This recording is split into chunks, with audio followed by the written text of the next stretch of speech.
Namo tassa bhagavato arahato samma sambuddhassa.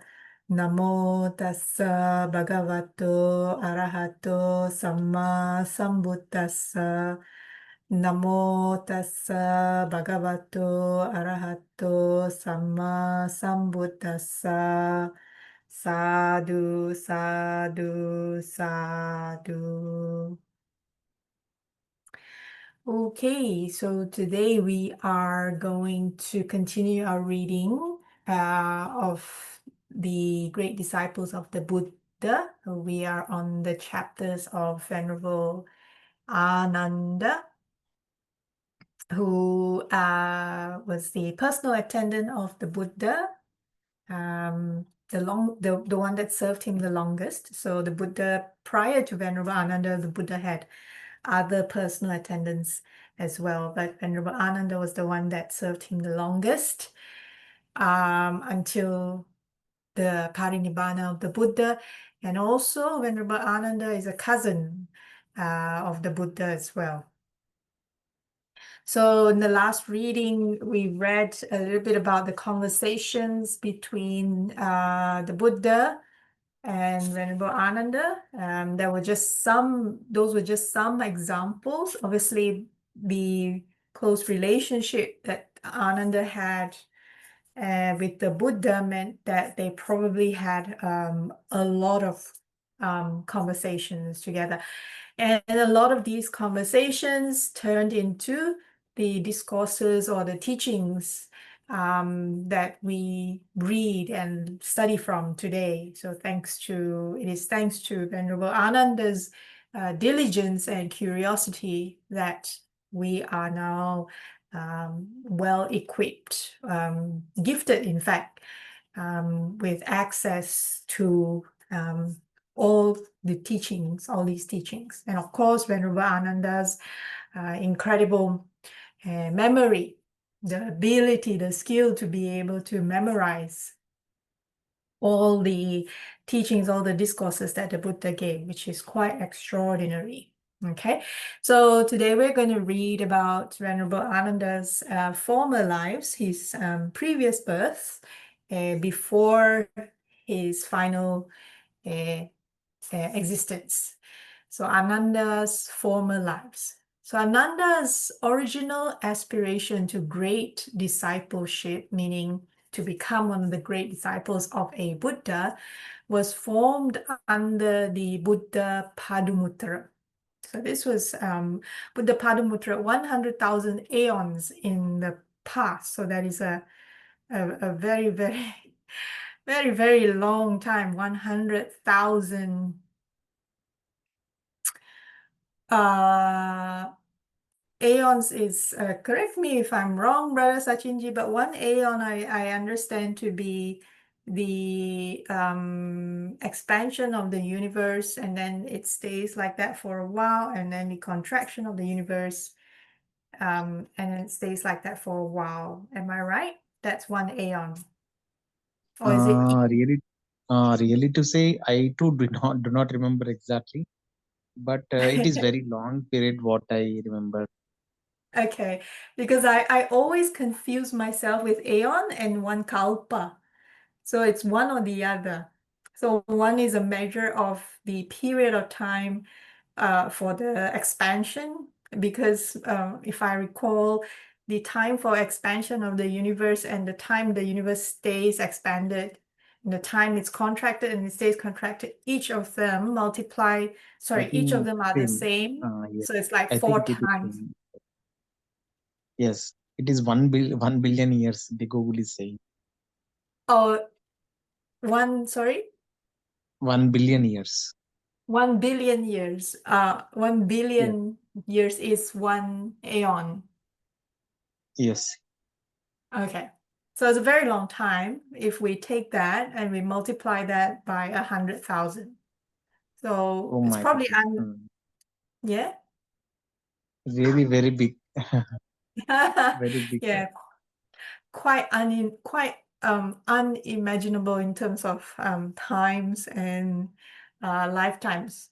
But of course, don't forget, between then Buddha Padumuttara and the current Buddha, Venerable Ananda probably wasn't just reborn as a human being. He could have been reborn in the higher realms as well, where the lifespan in the higher realms is way longer than the human realm. So the human realms lifespan is actually quite short. Not as short as the animal kingdom in some aspects, but still relatively short in terms of the lifespan of beings in the higher realms. So we can't disregard the fact that possibly Venerable Ananda in some of those lifetimes between his original aspiration under the Buddha Padumuttara and the current Buddha, he might have been dwelling in the higher realms as well. Okay, but anyway, it's been a really, really, really, really, really long time. Is the summary. Okay, so the Buddha Padumuttara was the son of King Nanda, who dwelt in the royal city of Hamsavati. And his younger brother was the crown prince, Sumanakumāra, who reigned over a fiefdom. I'm assuming it's a small kingdom, we can Google that, given to him by his father. So once while the Buddha Padumuttara was dwelling at the capital with a retinue of 100,000 monks, Crown Prince Sumanakumāra went at his father's behest to suppress a rebellion in the border region. And when the prince returned to the capital, his father offered him a boon. A boon is like a reward. And the prince chose to conduct the Buddha and his Sangha to his own city and attend on them for the 3 months of the rains retreat. So the prince had been extremely impressed by the Buddha's personal attendant, a monk named Sumana, and observed him closely during the rainy season. And at the end of the 3-month period, during which he had provided the Buddha and the Sangha with all their requirements and attended on them with great devotion, he prostrated himself at the master's feet and dedicated his merits to the future attainment of the post of personal attendant under a fully enlightened one. And the Buddha looked into the future and told him that his aspiration would come to fulfillment during the dispensation of the Buddha Gotama, 100,000 aeons in the future. And from that day on, it is said, Sumanakumāra felt as if he were already walking behind the Buddha Gotama, carrying his bowl and extra robe. So this was a really long time ago, and Venerable Ananda at that time actually was the younger brother of the Buddha Padumuttara. Okay, and he was inspired. So just like how we read the previous aspirations of Venerable Sariputta, Venerable Mahamoggallana, and a number of other senior disciples during the Buddha Gotama's time, they witnessed a similar senior disciple in the past of a previous Buddha, and then they performed a very strong meritorious deed, like for example in this case attending to the Buddha of that time, or whether it's giving alms or whatever it is, and made that aspiration in the presence of the Buddha of that time. So very similar. So we can see that the power of the aspiration and the power of the merit making to a Buddha, you know. It can happen, it does take time, but it can be fulfilled after that period, okay? So in the Jātaka stories, we often find prominent characters identified as earlier incarnations. I wouldn't call them incarnations, more like earlier lives, previous lives of Venerable Ananda. And what is most striking in these tales is Ananda's extremely intimate connection with the Bodhisatta, the future Buddha Gotama. Often he is the Bodhisatta's brother or son or father or assistant or colleague, or even friend. And the three examples of former lives given here stress his own exertions to perfect his own virtue. So Ananda had this inclination to want to perfect his own virtue, his own practice. A complete survey of his former lives would show that he was only seldom a deva or an animal. Most often he was a human being. So that's interesting. So it's more often that he was a human being than he was a deva or an animal. So he was reborn as a human being many, many, many, many lifetimes in this case. And in this respect, he contrasts with Anuruddha. Anuruddha is, I think, the next disciple we will read, who is, I believe, also one of the cousins of the Buddha Gotama. Anuruddha is different because Anuruddha almost always appears as a deva. And then Devadatta is the other Buddha's cousin. Buddha has many cousins. Devadatta most often appear as an animal. Okay, so now we will read Jātaka 498, one of the previous lives. Okay, so Ananda and the Bodhisatta. Bodhisatta here is referring to the previous life of Buddha Gotama. So Ananda and the Bodhisatta were born as cousins among the outcasts, or don't know if I pronounced this correct, but caṇḍālas. So outcast is like a caste, much lower in the caste system, let's say, in that time. So they're probably born in a very low caste, so, or like in terms of position in society, so to speak, they're probably very, very low position in society at that time. And their job was the fumigation of malodorous places. We can Google that very quickly. Hopefully my computer will work with me. We had problems earlier a little bit. Okay, it seems to be working. So let's Google what does, whoops, malodorous. Okay.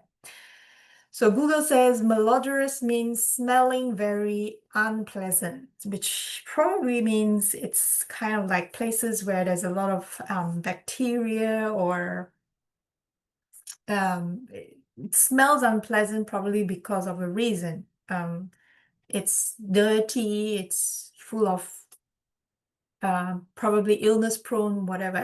And their job was to fumigate, to you know, it's like modern day nowadays would be like people be wearing hazmat suits and going into, you know, spray a bunch of chemicals. Okay, those days were technology probably, I don't know. We don't know. Yeah, but anyway, their job was to fumigate those sort of places. Basically a job that nobody wants to do. Okay.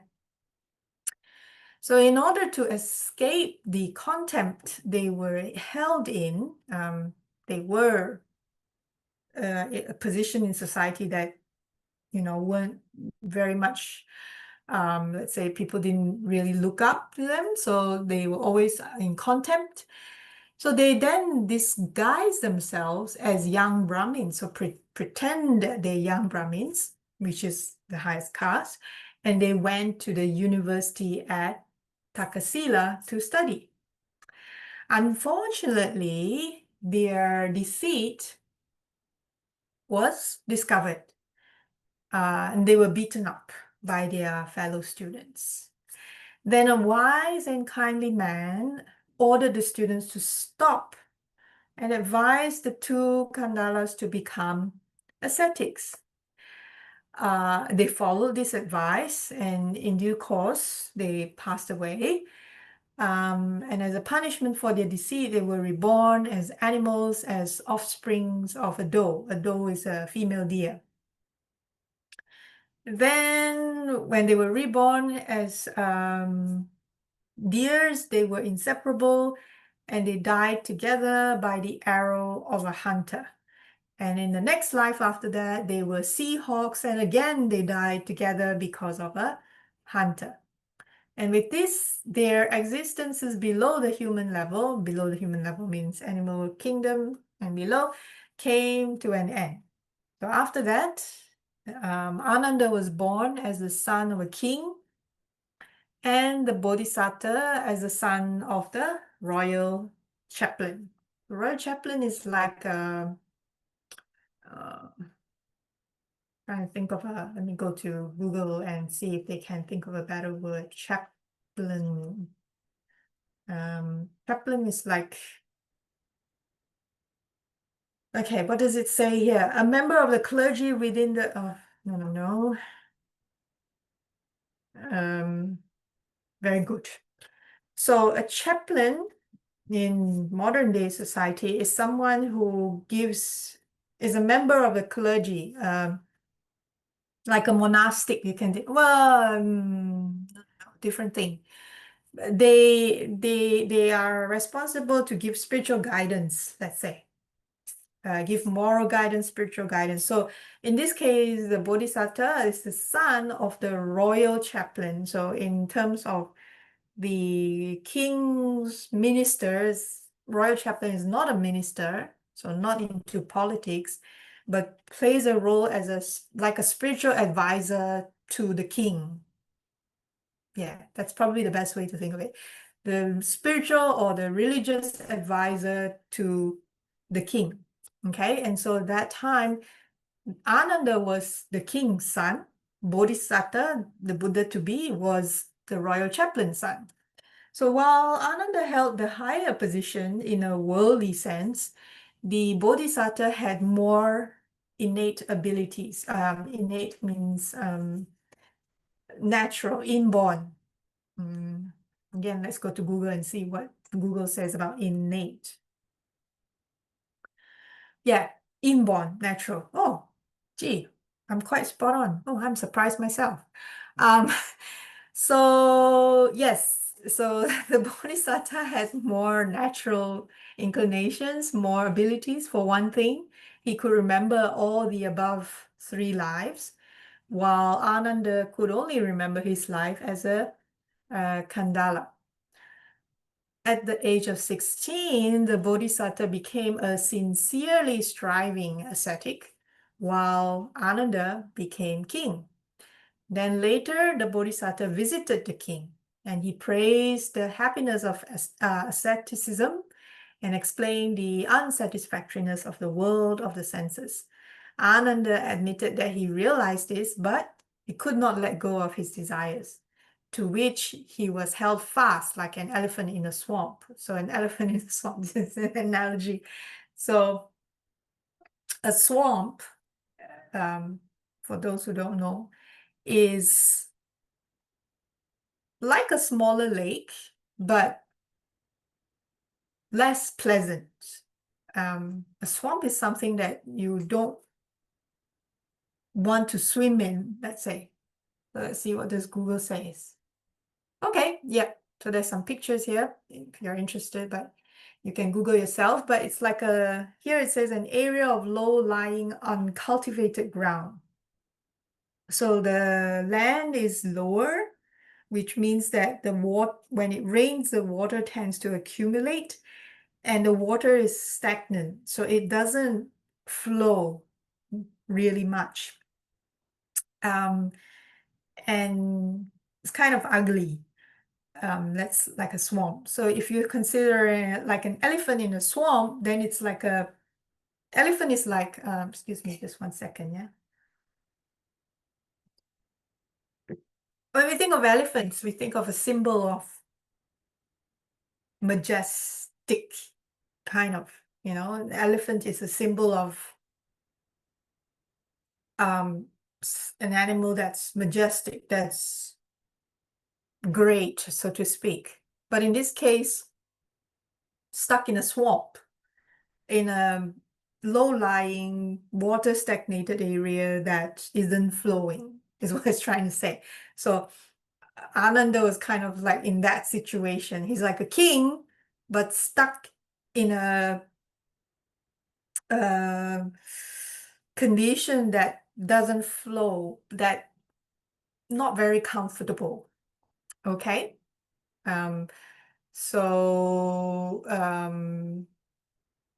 it's an analogy, basically a simile of what Ananda was in.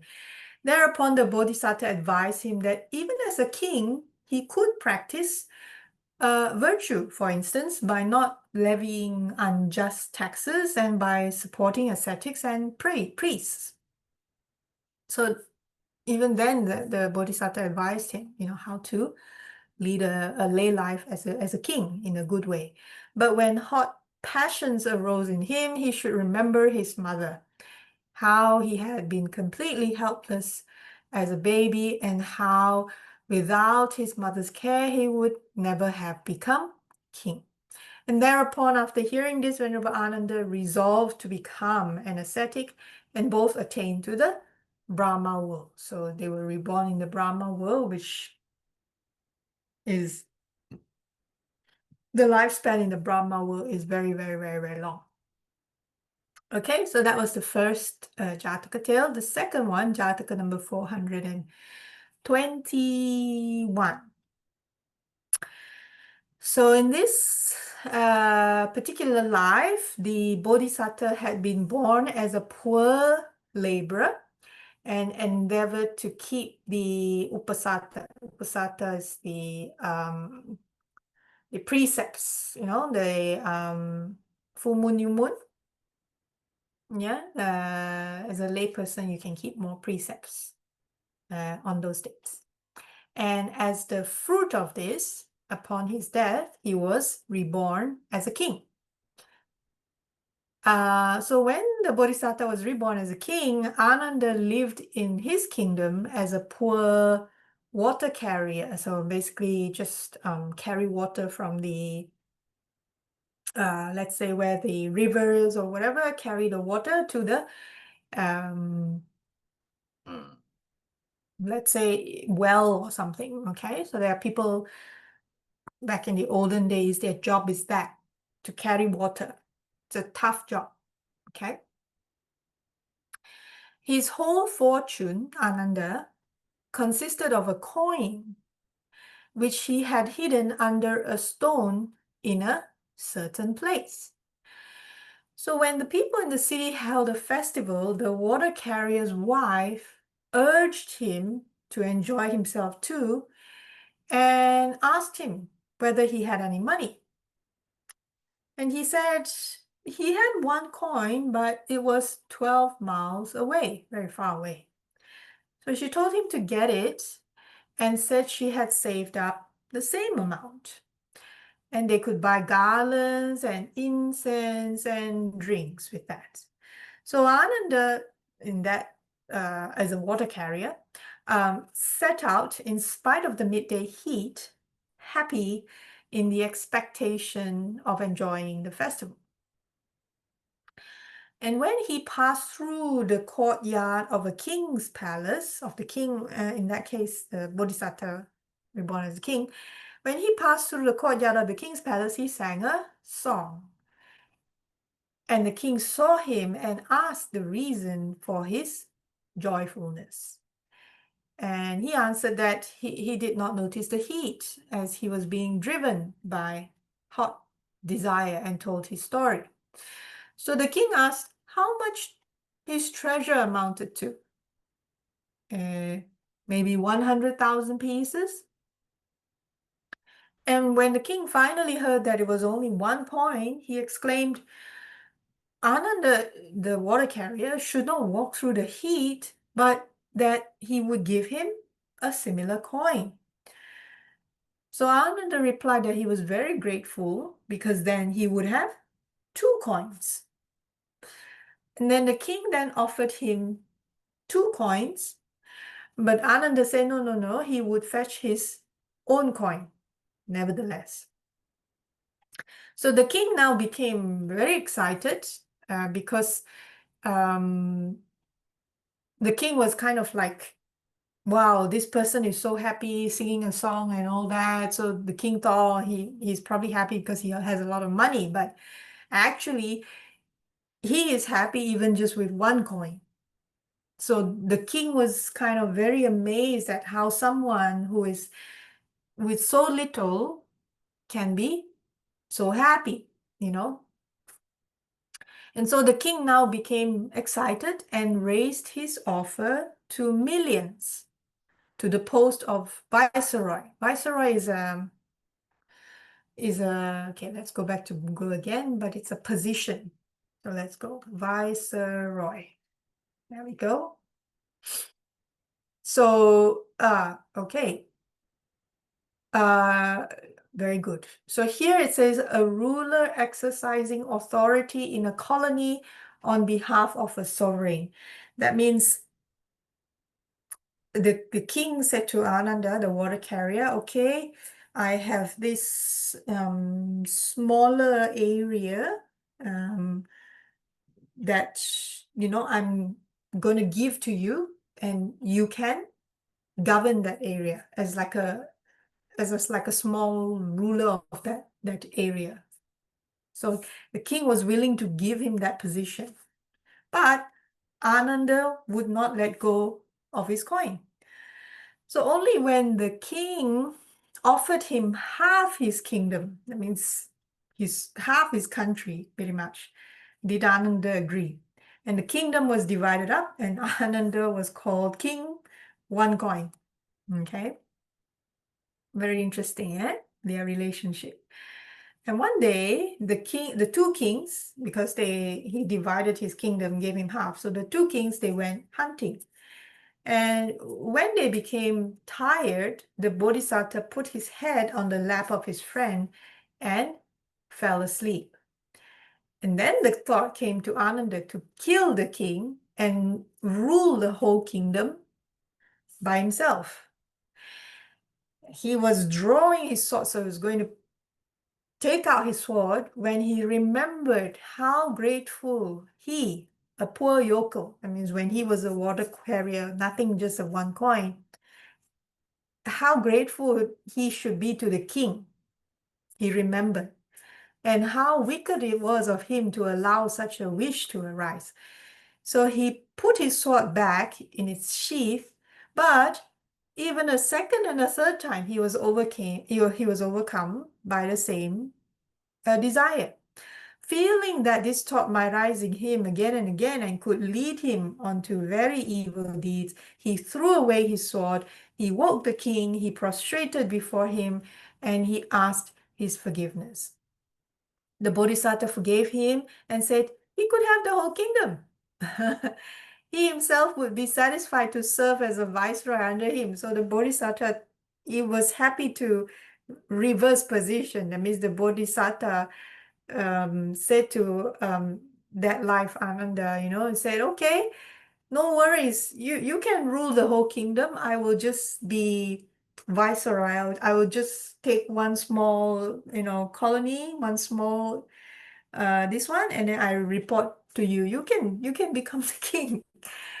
Twist, eh? But Ananda replied that he was finished with his lust for power. Ananda said, no, I don't want this anymore. He wanted to become an ascetic. He had seen the cause of desire and how it grew. Now he wanted to pull it out by the roots. So he went to the Himalayas and practiced meditation, and the Bodhisatta remained in the world, as a king. Okay? Interesting twist, eh? Okay, so now the next Jātaka, 282. In this case, the Bodhisatta was a righteous king of Benares who practiced the royal virtues. So he gave alms to, ascetics or monks. He followed the precepts and he observed the Uposatha days, full moon, new moon. Now, one of his ministers carried on an intrigue in his harem. Means basically do something cheeky, something bad, okay? So when he was caught, the gentle king waived the death penalty. So instead of saying, okay, off with his head, he didn't do that. But he only banished him, sent him away, and allowing him to take his family and fortune along. So that's considered very forgiving of our king those days, yeah? So just banish the minister, send him away, maybe to very far away, but you can take your family and your fortune, your money along. So the minister then went to live at a neighboring king's court. Neighboring king, next country, the king. And he became the king's confidant, the other king, like confidant means like close advisor, and told him he could easily occupy Benares because the Benares king, which is the Bodhisatta, was much too gentle. But the neighboring king, in this case was Ānanda, was suspicious of that minister. He was suspicious because he knew well the strength and power of Benares. So the minister, that funny guy, advised him to experiment. He told him he should destroy one village of Benares. And if any of his men were caught, the king would probably even reward the prisoners. But true enough, when the marauders, means those people that the Ānanda sent to destroy the village, when the marauders were brought before the Bodhisatta and lamented that they had plundered out of hunger, so they pretend basically, he gave them money because Bodhisatta was very gentle and believed. So this served to convince Ananda of the truth of the treacherous minister's words, and that Ananda, as the king at that time, he marched into Benares. So the commander-in-chief of the Bodhisatta's army wanted to defend the kingdom. Commander-in-chief, like general, yeah, wanted to defend the kingdom. But the Bodhisatta said that he did not want to be the cause of harm for others. He didn't want, basically, people to simply die. Yeah, if they go to war, then lots of people will die. So if the other king, he said, if the other king wanted his kingdom, he should have it. Say, I'm willing to give the kingdom to this other neighboring king. So he let Ananda capture him and put him into prison. And there he practiced loving kindness meditation towards the rapacious king Ananda, who was struck down by a fever and plagued by a guilty conscience. So then in that life, Ananda asked the Bodhisatta's pardon, returned his kingdom to him, and swore to be his ally forever. And the Bodhisatta returned to his throne and spoke to his ministers about the virtues and rewards of harmlessness, saying that because he had made peace with the invaders, hundreds were spared death on the battlefield. And then he renounced his throne, became an ascetic, and attained to the Brahma world. Ananda, however, remained king. How nice it would be if, our leaders of today were to act in the same way, huh? Unfortunately, they probably didn't make the similar aspirations that the Buddha Gotama and Venerable Ananda did, right? That's why we are not spared from wars after wars after wars, unfortunately. But that is the nature of this realm. Okay, and other realms too. That is the nature. Okay, so that is this a chapter reading. The next chapter we will read next time is the last days of the Buddha, and how Venerable Ananda, what happened that time. So we will read that. That's a fairly long one. Not sure if we can finish it in one reading. We will see. Okay, but it will be very interesting because obviously Ananda had a very close relationship with the Buddha. Yeah, so at the Buddha's final moments towards his parinibbana, there would have been quite interesting events that happened. Yeah. Okay, so we shall stop the reading here for today. Let me just pause the share and open the floor to either Sachinji or Pai. If you have any questions or comments, feel free.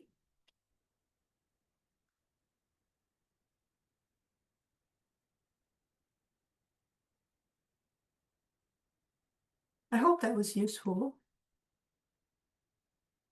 If not, please do give me feedback.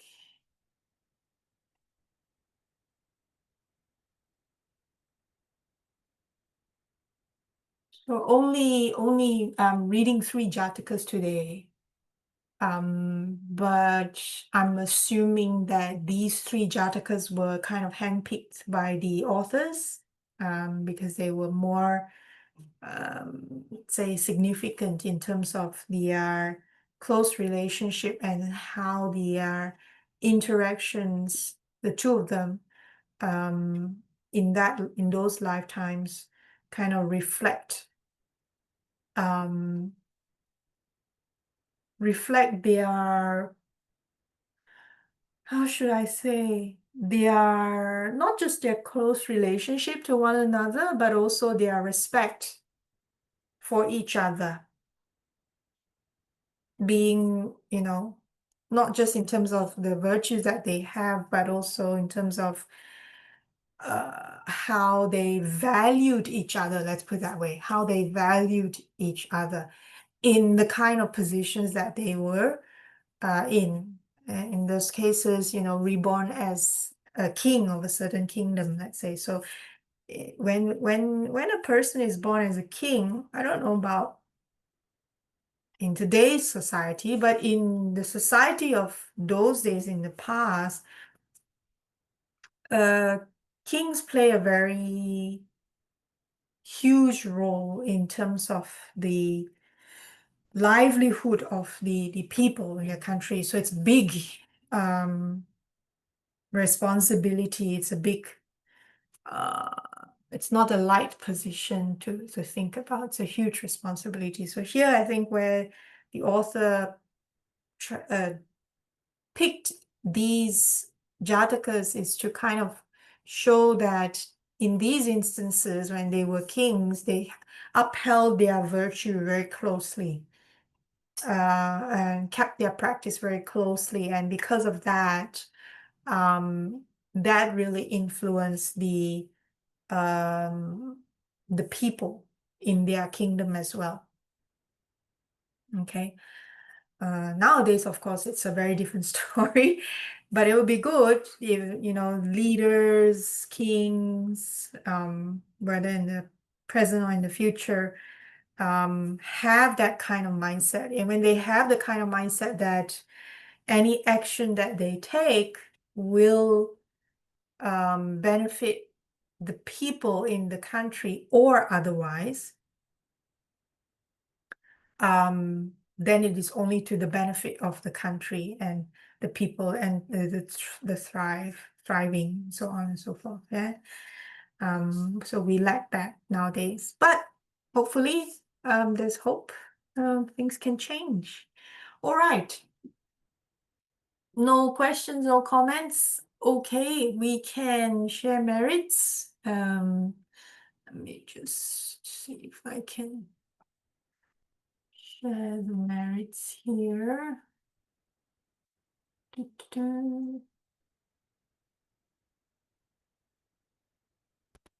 Okay, very good. So let us share merits. May suffering ones be suffering free, and the fear-struck fearless be. May the grieving shed all grief, and may all beings find relief. May all beings share this merit that we have thus acquired for the acquisition of all kinds of happiness. May beings inhabiting space and earth, devas and nagas of mighty power, share this merit of ours. May they long protect the Buddha's dispensation. Sadhu, sadhu, sadhu. Thank you, May. Thank you, Pai. Thank you for dialing in. I hope that was useful. Yes, yes. Okay. Thank Have a you. good week. Take Thank care. you. Okay. All right. Yes. Bye. Bye bye.